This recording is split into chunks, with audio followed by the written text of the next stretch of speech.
Olá, o meu nome é António Manzarra, sou professor de Filosofia e um dos autores dos projetos e dos manuais da Raiz Editora. Este ano vamos editar um manual interessantíssimo do 11º ano, que de nome Desassossegadamente, e que é diferente e espero que depois, mais à frente, iremos falar sobre isso numa outra oportunidade. Mas hoje aquilo que trazia aqui tem a ver com um conjunto de ações de formação que desenvolvemos neste ano já, e no qual pretendia trazer aqui um conjunto de estratégias ou de propostas de aplicação em sala de aula. Uma das questões que muitas vezes tenho constatado ao longo destes anos de lecionação e partilhado com alguns colegas também, é de facto estarmos a constatar que existe cada vez um interesse, ou desinteresse, melhor dizendo, generalizado por parte de alguns alunos no pensar, no refletir e muitas vezes nas aulas de filosofia. Ora, aqui utilizava justamente a expressão de Platão, não é? Que estabeleceu a distinção entre realidade sensível e realidade inteligível e pergunta-se, será que estas duas realidades não têm ligação? Ora, muitas vezes sentimos, se calhar, isso, pelo menos eu sinto, e alguns colegas partilharam justamente também isso, ou seja, que de facto alguns conceitos ou conteúdos mais abstratos que dizem respeito à filosofia não fazem parte desta realidade. Ou seja, então, que realidade é que a filosofia apresenta? Será apenas uma realidade inteligível, não aplicável à realidade sensível? Existirá assim, ou seja, dois mundos, o mundo dos alunos e o mundo dos professores? Portanto, são estas questões que muitas vezes têm feito refletir e pensar um bocado sobre este assunto e também partilhar estas ideias com alguns colegas. Se formos ver, as aprendizagens essenciais apresentam um conjunto de orientações onde se espera ver desenvolvido um conjunto de competências, nomeadamente ao nível da problematização, da conceptualização, da argumentação. Mesmo as áreas das competências dos perfis dos alunos propõem um conjunto de pressupostos, não é? Desde a comunicação, o raciocínio, o pensamento crítico e o pensamento criativo, o desenvolvimento pessoal e da própria autonomia. E aí, de facto, algumas aulas eu tenho questionado, e certamente vocês também já questionaram, se de facto estamos a conseguir desenvolver estas competências ao nível da problematização. Será que eles problematizam corretamente? Em termos gerais, não é? Claro que felizmente temos alunos brilhantes e excelentes, mas na generalidade às vezes sinto um pouco essa apatia. Ora, e é aqui estas questões que me têm levantado um conjunto de dúvidas e tentativa de alterar um pouco esta ideia generalizada. Mas também, se formos ver, temos um dos grandes problemas, se calhar, tem a ver com a linguagem. E quando olhamos para o programa ou para as aprendizagens essenciais e vemos uma série destes conceitos que os alunos vão receber, não é? Ou analisar, como, de facto, será que eles conseguem entender o que é agir em conformidade e com dever, ou agir por dever, não é? Estamos a falar desse sentido, o paradigma, ou o imperativo categórico de Kant, a posição original e véu da ignorância, ontologia, quer dizer, são metafísica, ou seja, são, se calhar, um conjunto de conceitos que não fazem parte do seu vocabulário, da sua linguagem e que se calhar aí entramos, lá está, na tal divisão dos dois mundos de Platão, entre o mundo sensível e o mundo inteligível. E de facto isto levanta um conjunto de problemas.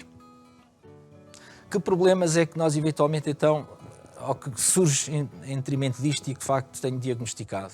Ou seja, tendo em conta o contexto atual da maioria dos alunos, as suas competências, as motivações e lá está o vocabulário que muitas vezes vamos sentindo que é cada vez mais fraco, serão estes conceitos de facto ou pressupostos inteligíveis ou ininteligíveis?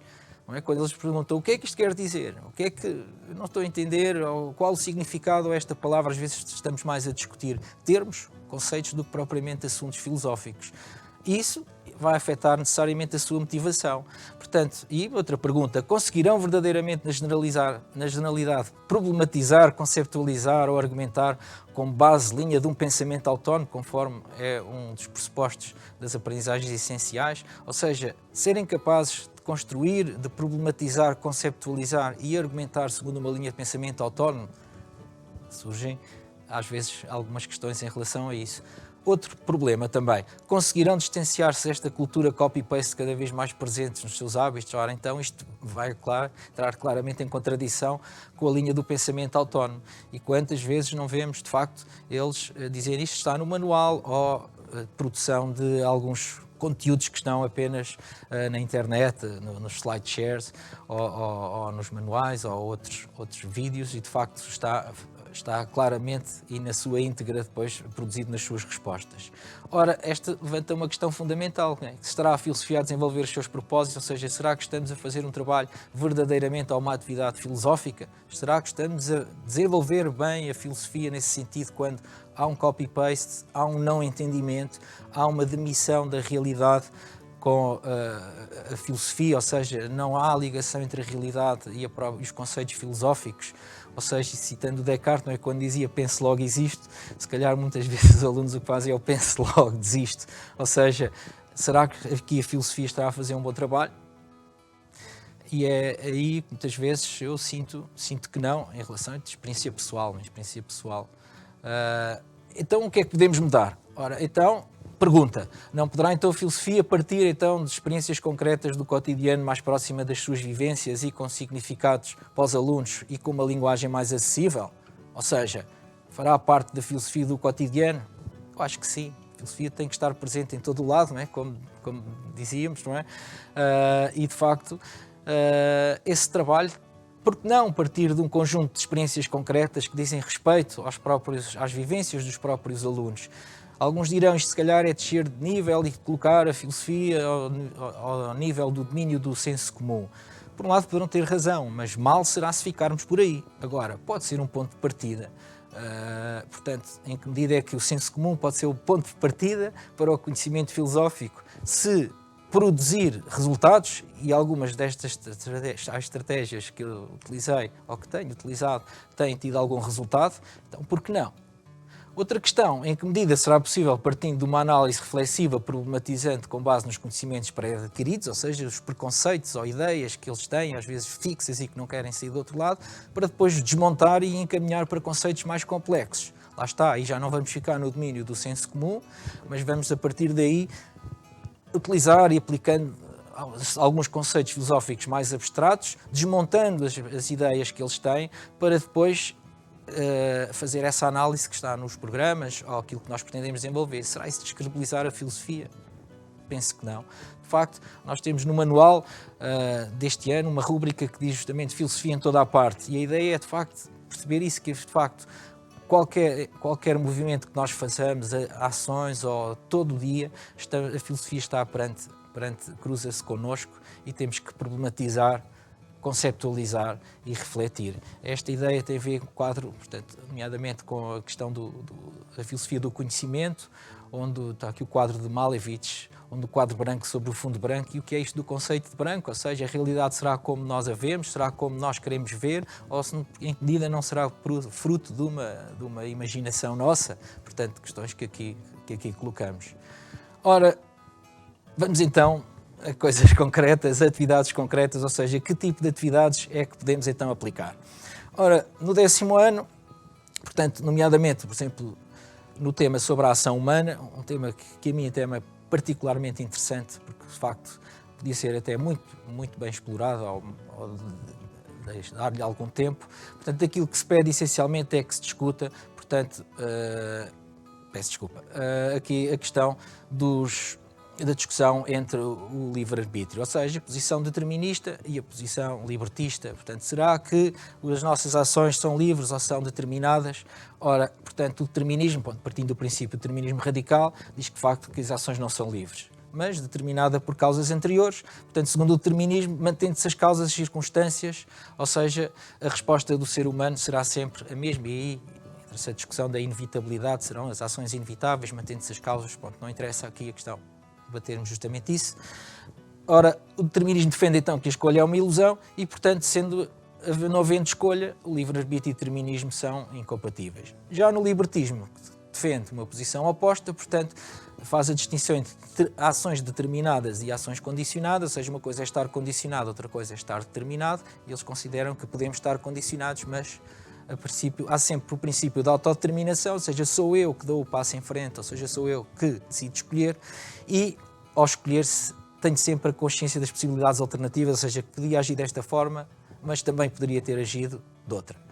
Ora, pergunta, problemas que tenho verificado e que certamente vocês já verificaram em relação à compreensão dos conteúdos.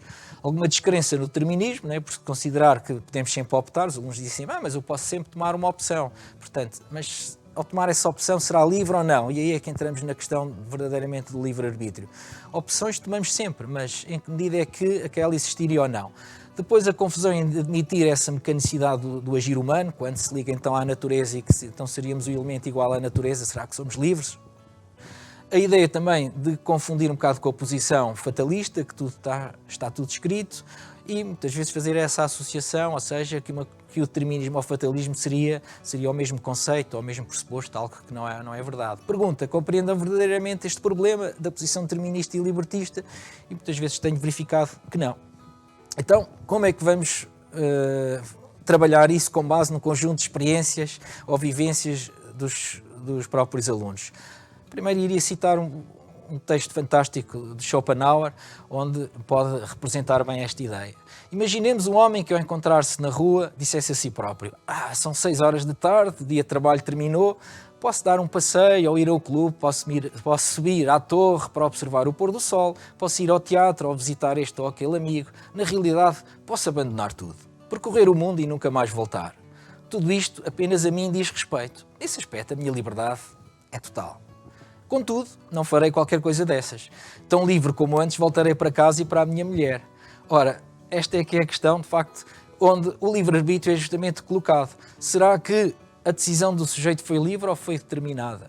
E quantas vezes não pensamos nisso? Posso fazer quando saímos da escola ou quando alguns deveres estão realizados, vamos dizer, agora posso, ou é fim de semana, posso fazer 1001 coisas. Mas afinal vou fazer aquilo que estou habituado a fazer, que é sempre o mesmo. Então, foi uma escolha minha? Foi, mas foi livre.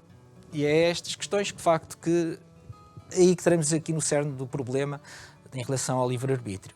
Agora, como aplicar? Então, vamos partir de uma situação, então, agora mais próxima dos alunos, um bocado de teenager ou adolescente, mas que funciona. Lá está. Vamos reduzir ao senso comum? Sim, mas não vamos ficar lá. Então, vamos ver a situação. Maria atrasou-se ao sair da escola e perdeu o autocarro de regresso para casa. Ao correr na tentativa de ainda o apanhar, tropeçou e caiu no chão. Ora, um rapaz da mesma idade, que por acaso estava próximo, ajudou-a prontamente.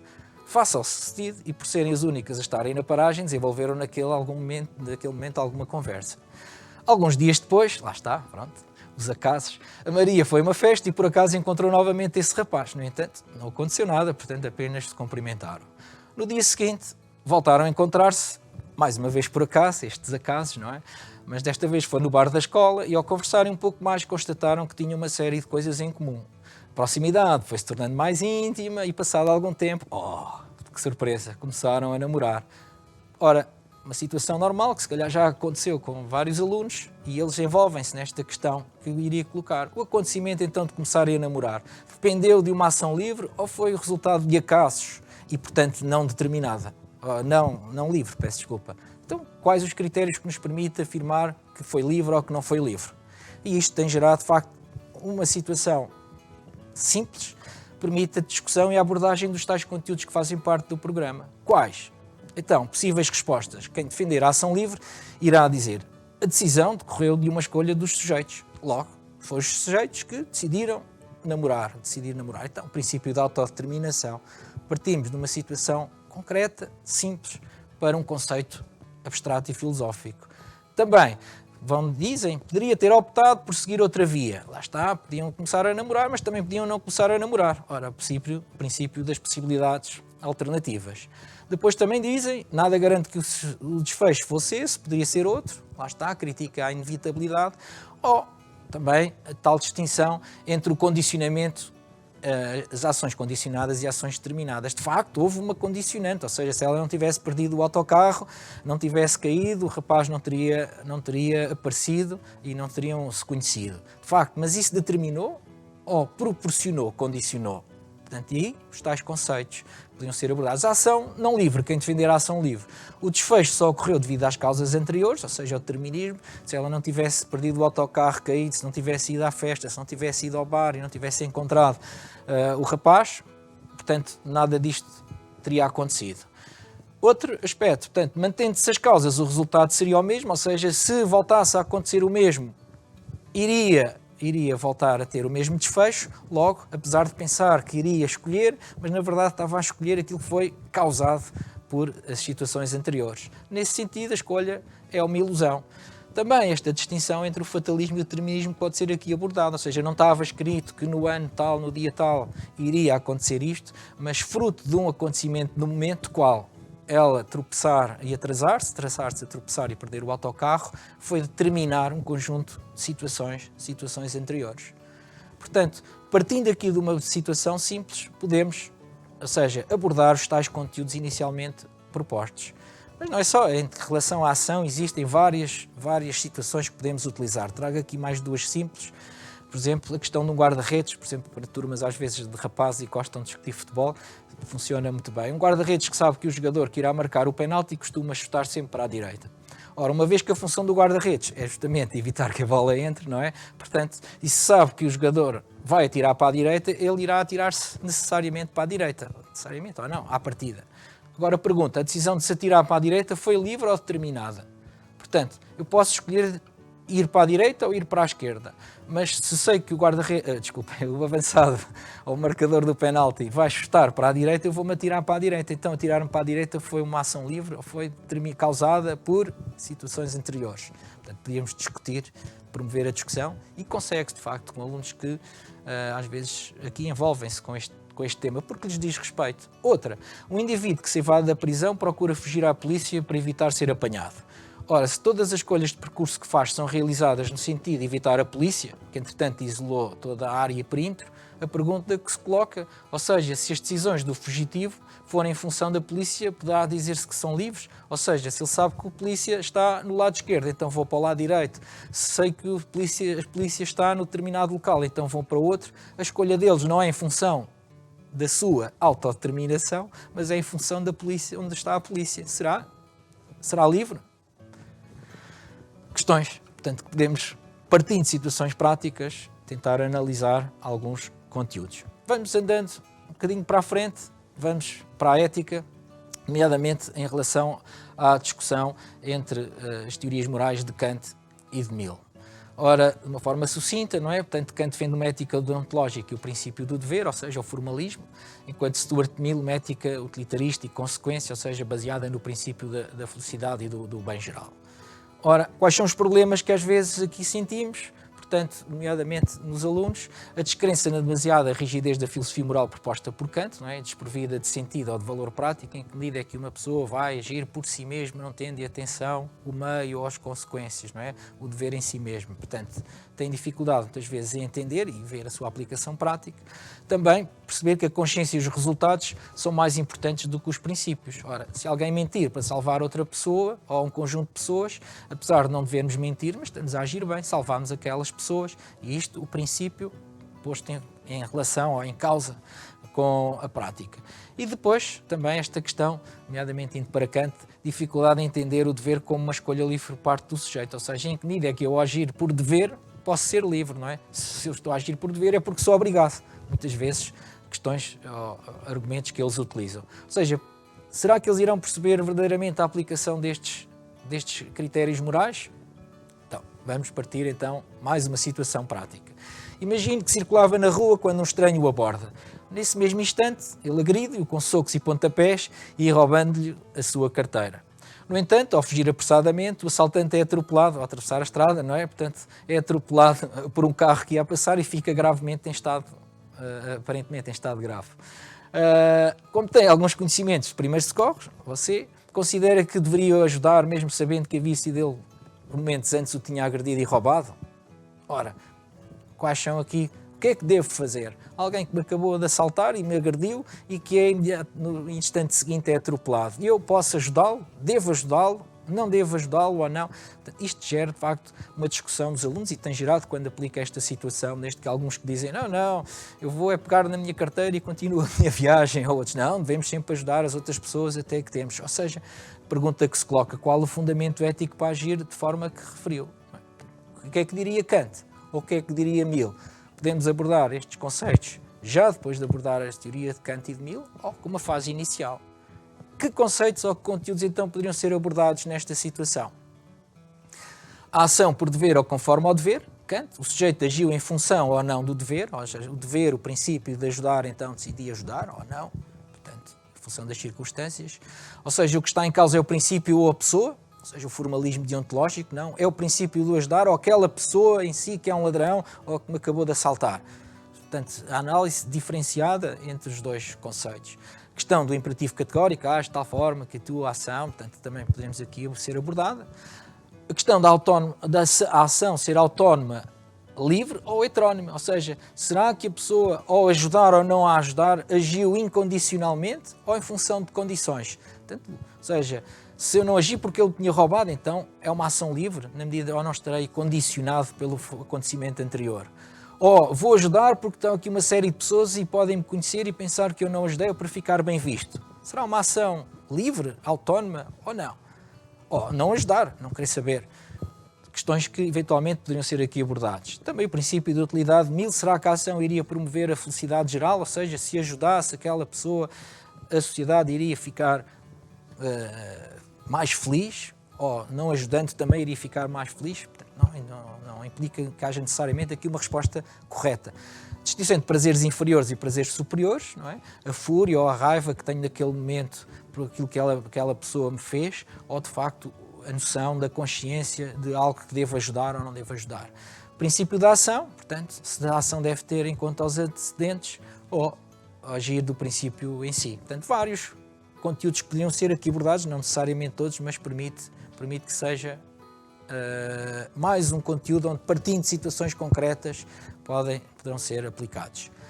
Outro exemplo, em relação, portanto, à teoria da justiça de John Rawls, nomeadamente os conteúdos, ou seja, a definição dos princípios da justiça e a justiça como equidade. Portanto, poderá também causar aqui alguns problemas, nomeadamente do ponto de vista dos alunos. De que forma a igualdade pode ser sinónimo de injustiça? Portanto, o quê? Igual pode ser injusto? Não. Então, a justiça é promover a igualdade. Questões que eventualmente eles poderão colocar.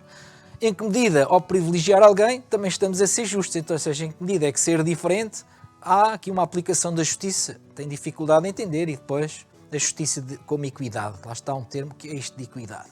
E têm dificuldade, por vezes, em entender. Ora, vamos partir de situações concretas, situações até relacionadas que acontecem no nosso país, medidas tomadas, e discutir em que medida pode ser segundo os princípios da justiça de Rawls, ou antes, uma forma introdutória, deles dizerem que são justas ou injustas e porquê, e depois aplicar os conceitos de John Rawls.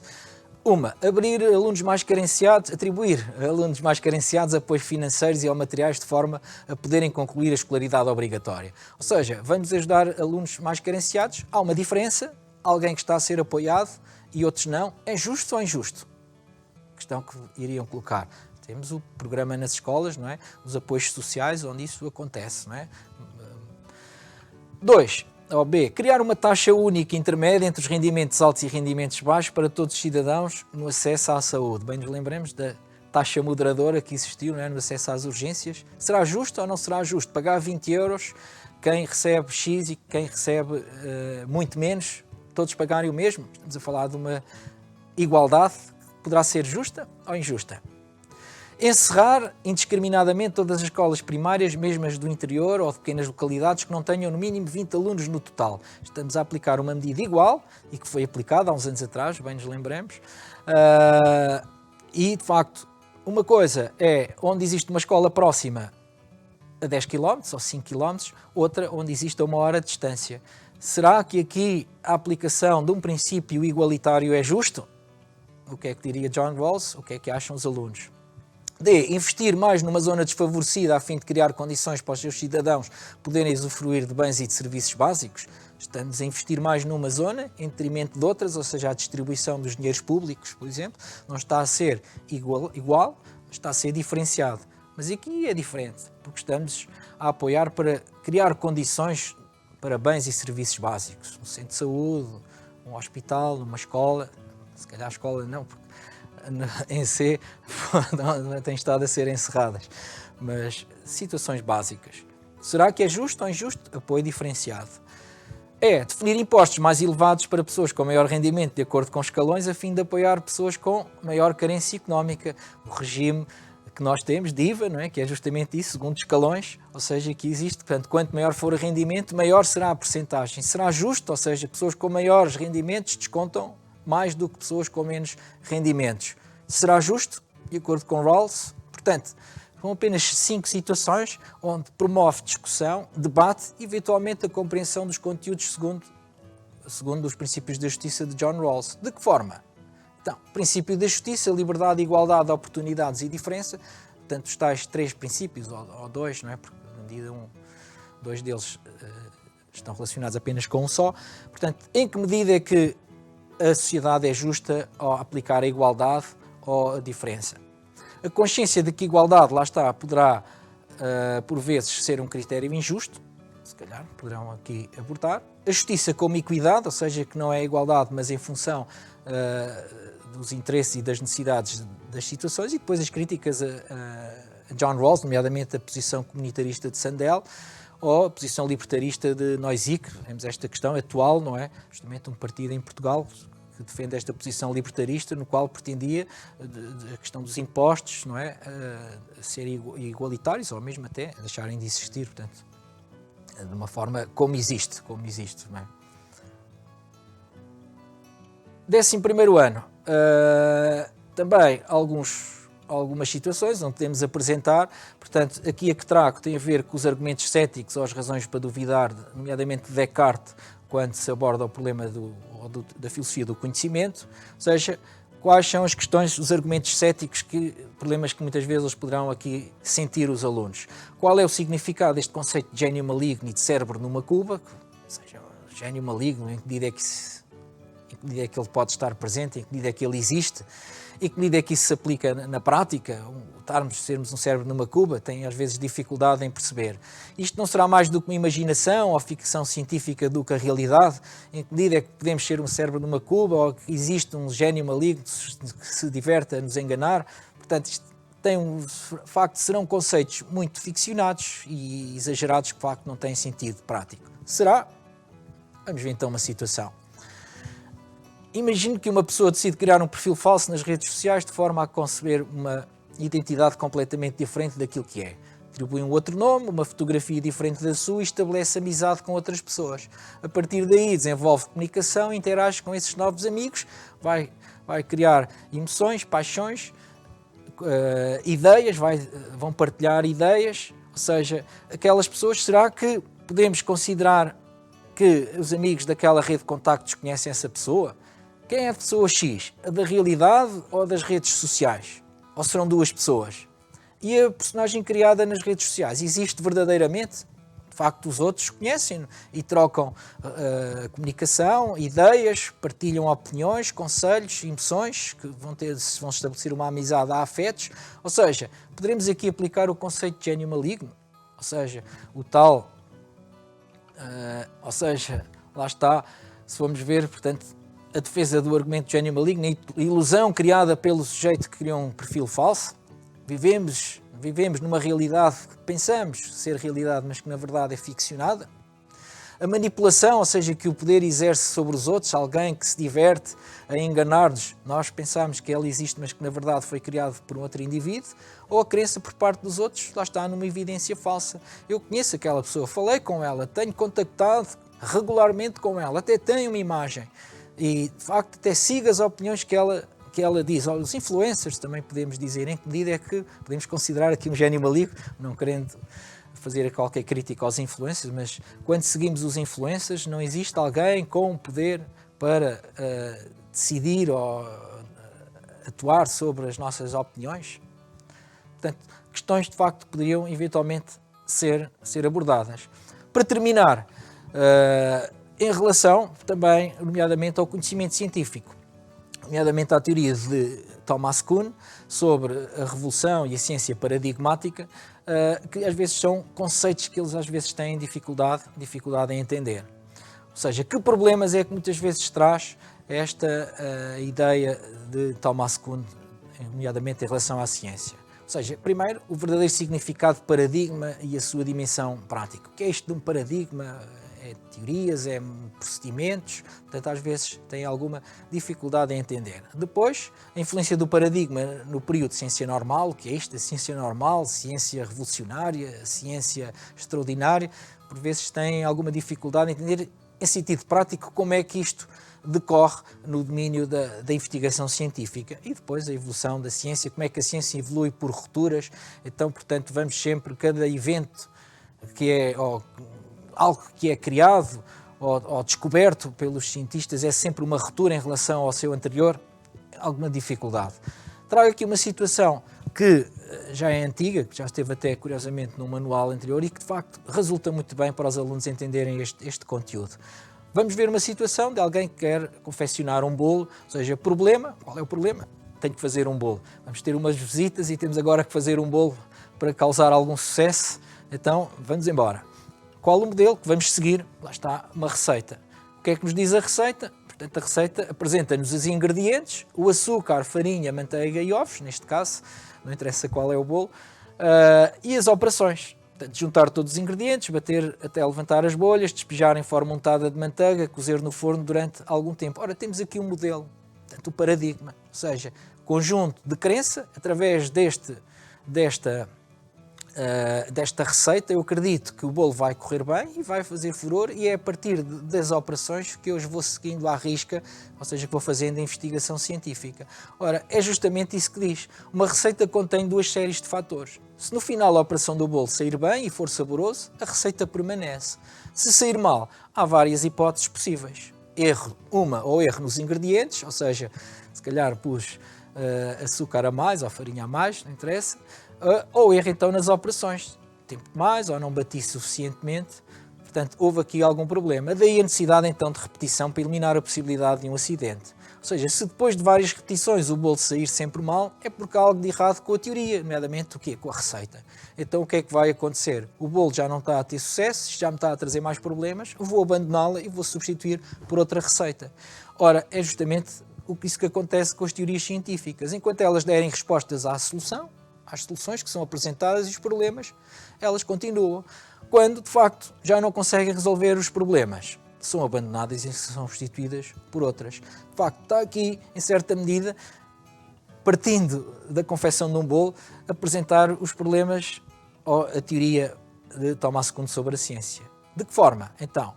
Pedir, por exemplo, aos alunos para identificarem, a partir daqui, os conceitos básicos da teoria de Thomas Kuhn. Conceito de paradigma, onde é que está presente? E lá está a receita, não é? O modelo a partir do qual todos os cientistas partilham e que procedem a sua atividade a partir daí. Período de ciência normal, lá está, quando de facto o paradigma é aceito e partilhado por toda a comunidade científica e a partir dele, portanto, responde aos problemas suscitados. Quando a receita corre bem. Anomalia, portanto, quando começam a surgir alguns problemas, não é? E o paradigma não é capaz de responder ao problema suscitado. Quando, de facto, a receita ou o bolo não corre bem, ou que começa a situação a correr mal, começamos a questionar, será que esta receita ou porque não devo mudar de bolo? E o período da ciência extraordinária, ou seja, a divisão dos cientistas entre quem defenda que deve manter a receita, o velho paradigma, e quem deve passar para uma outra receita ou para um outro paradigma. Revolução científica, quando abandonamos a antiga receita e passamos para uma nova, portanto um novo paradigma, e depois a pergunta, será que houve progresso científico? Ou seja, será que mudar de uma receita para a outra estou a evoluir, estou a progredir?